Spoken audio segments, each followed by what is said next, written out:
Good morning. My name is Mohammed Taritarali from Voice of Salon Network. Today is June 2nd, 2022. I'm trying to give my own perspective about gun violence in America. And as a parent, this is something I need to put out there so that we can talk about it and trying to see if we can find solutions to the problems. But again, from what I learned, there's not going to be any sides about gun violence in America for some of the things I'm about to talk about right now. I'm trying to talk a little bit faster because I want to do the video a little bit shorter. Most people from the South believe that there's going to be a civil war and immigrants are going to take this, trying to take the country away from them, and the government is giving on an even advantage to people who are immigrants.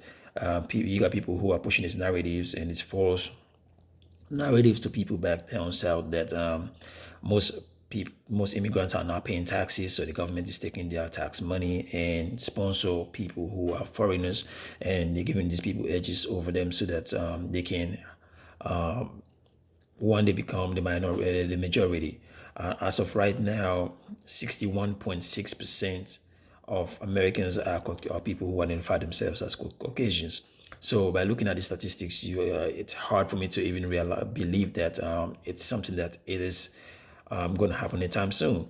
But most people believe that the only way they can protect their families is for them to own guns, and it is a part of their duty. And as citizens and also as patriots, this is what you need to do to defend yourself and your family. So this is one of the reasons why people are not going to let go of their guns anytime soon. And also, we look at the cultural side of it.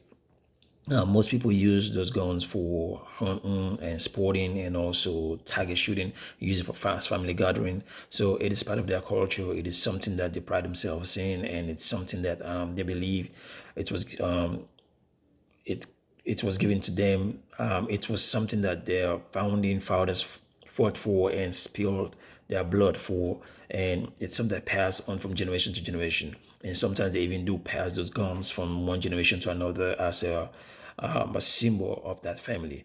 Religiously, also, it is something that most people believe in. The mantra most of the time is God, family, and guns. So most people equate guns to God and their families. So every time people on the left trying to talk about gun controls and stuff like that, it seems like an insult to them, and they always want to stick it back to them. And that's the reason why most people tend not to listen to what's happening, even though we know that shooting in America is an epidemic. But most Americans don't want to listen because they believe that it is their founding, it is their God-given right, and people fought for those rights and died for it. So it seems like they're not listening to each other. At the same time, and it is also about the politics. 50% of Republicans own guns, and 18% of Democrats in America own guns. So it is part of their politics. And every time there is a Democrat in power, most of the Republican politicians will push this narrative that Democrats are coming to take the guns away from them, and that will push gun sales off the roof. In 2020 alone, there was about, I think, 40 million guns, according to the Insider. 40 million guns were sold legally to Americans. And also 45,222 deaths in 2020 alone were recorded in as a casualty from gun-related death, which is an average of 124 deaths a day. As of May 30th, May 30th, 2022, they've already registered about 214 mass shooting in America already. 214 mass shooting before the one yesterday in Oklahoma, wherein a gunman went to the hospital and shoot four people and himself.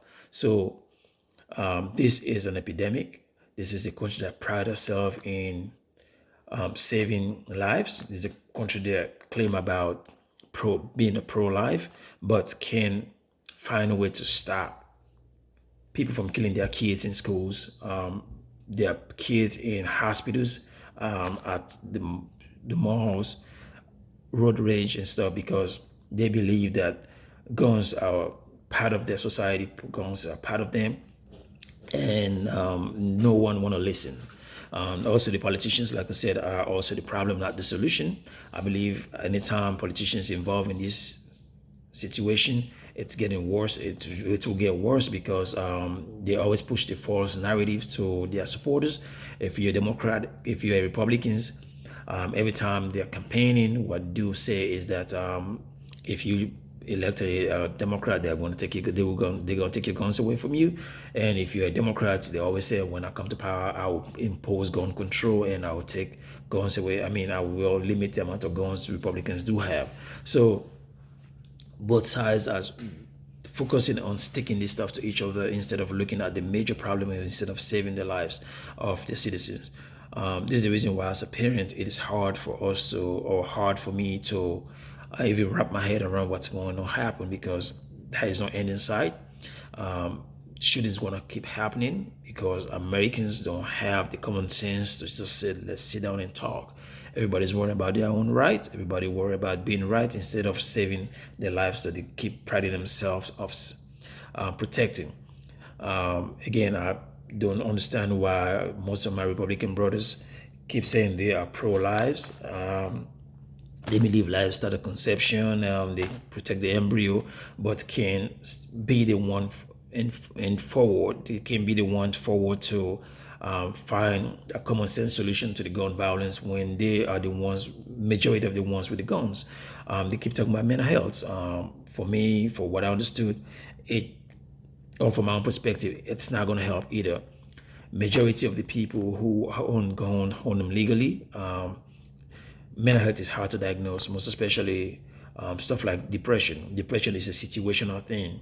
The man who own a gun today with no mental health history might end up being the one killing himself or killing somebody else. Just in 2020, 8 out of 10 deaths, gun-related death, was from suicide. 79% of those deaths were suicide out of the 45,220 deaths. 79% were suicide, which is about 24,576 deaths. So these are the same people that bought those guns to protect themselves or their families and end up turning the guns on themselves because of situation, because of either they lose their jobs, going through divorce, financial problems, or something that triggered them to just end their whole lives or point the gun on their loved ones. And most of the time, people say, well, gun don't kill, bad people do kill. Yes, but at the end of the day, most of the good people are the ones becoming the bad people because of situations. So it's hard for you to even have sensible arguments around this when people don't listen. They just want to throw something out there to deflect you. I know people love their guns, and we need to acknowledge that, and we need to make sure that we need to know that they do have the right to own those guns, and they have the right to use the guns the way they want to use it. But at the same time, I think we have to go beyond just loving our guns, but look at our families and know that most of the time you're not going to be there to save those families.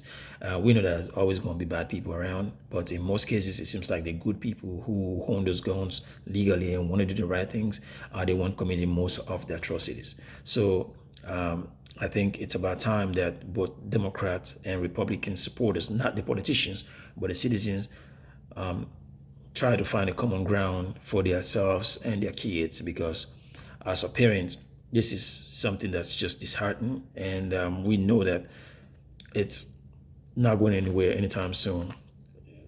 It's even hard for people to even go to stores these days or do anything they love, because that's the possibility that somebody going to just grab a gun and just walking and just killing everybody, discriminating somebody they don't even know. So I believe that America has to pride herself in saving Americans first instead of worried about going somewhere else and save other people. So this is my own perspective, this is my own take, and this is why I believe that gun violence or gun-related death in America is something that's going to continue to be an epidemic, and there's going to be no end in sight, because most Americans don't want to lose nothing. They don't want to. They don't want to give nothing away. Democrats don't want to listen to Republicans. Republicans don't want to listen to Democrats. At the end of the day, poor kids are the one dying. Innocent people are the one keep dying because of pride and rights. Again, this is my own take. You can give your own comments, agree or disagree. You have a good one.